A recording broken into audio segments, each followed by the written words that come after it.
போறேன். எங்க அம்மா ஹெல்ப் பண்ண போறாங்க. எப்படி செய்யலாம்னு பார்க்கலாம் வாங்க. குக்கர் எடுத்து வச்சிடலாம்.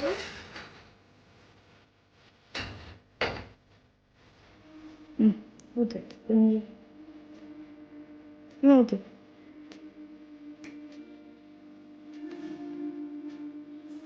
இப்ப என்ன காஞ்சிருச்சு. இப்ப இது போட்டெல்லாம் போட்டுக்கலாம்.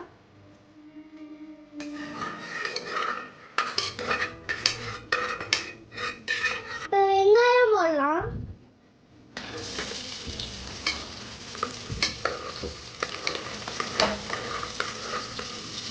இப்ப பச்சை மிளகாய் போடலாம்.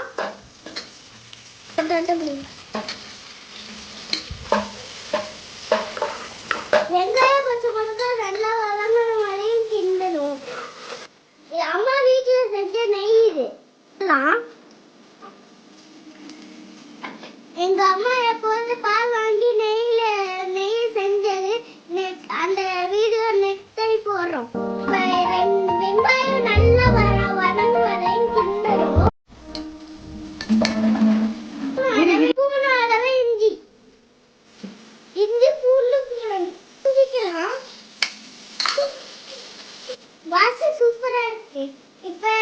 இப்ப வெங்காயம் நல்லா வதங்கிடுச்சு. இப்ப வெங்காயம் நல்லா வதங்கிடுச்சு. இப்ப நம்ம மஷ்ரூம் போட்டுக்கலாம். நல்லா கிண்டிக்கலாம். போட்டுக்கலாம். இப்ப கிண்டிக்கலாம். நான் கிண்டுறேன். தேங்காய் பால் ஊத்துனா சாப்பாடு இன்னும் டேஸ்டா கொடுக்கும்.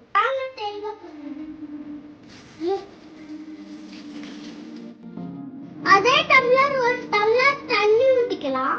வாங்க தண்ணி ஊத்தணும். கிண்டிக்கலாம். நான் கிண்டுறேன். இப்ப தேவையான அளவு சால்ட் போட்டுக்கலாம். இப்போதைக்கு கொதிச்சதுக்கு அப்புறம் ரைஸ் போட்டு உப்பு போட்டு பார்த்துக்கலாம்.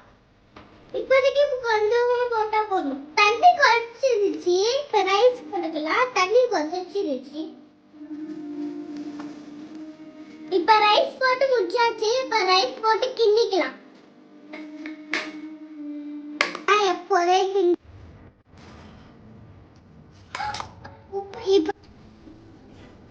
சூப்பரா இருக்கு. இன்னும் கொஞ்சம் டேஸ்ட் பண்ணிக்கலாம். சூப்பர் டேஸ்ட் பண்ணியாச்சு. உப்புலாம் கரெக்டா இருக்கு. இப்ப ரைஸ் போட்டு ரைஸ் எல்லாம் நல்லா கொதிச்சு வரணும். கொதிச்சிடுச்சு. கொத்தமல்லி புதினா போட்டுக்கலாம்.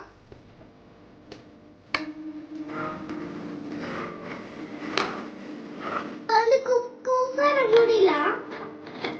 இப்போ 3 விசில் வர வரையும் வெயிட் பண்ணணும். திறந்துக்கலாம்.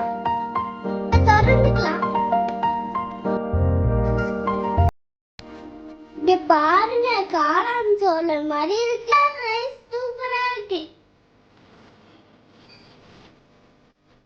நல்லா உதிரியா வந்திருக்கு. நான் செஞ்ச மஷ்ரூம் ரைஸ் எப்படி இருக்குன்னு பாருங்க. மஷ்ரூம் வாங்க டேஸ்ட் பண்ணி பாருங்க.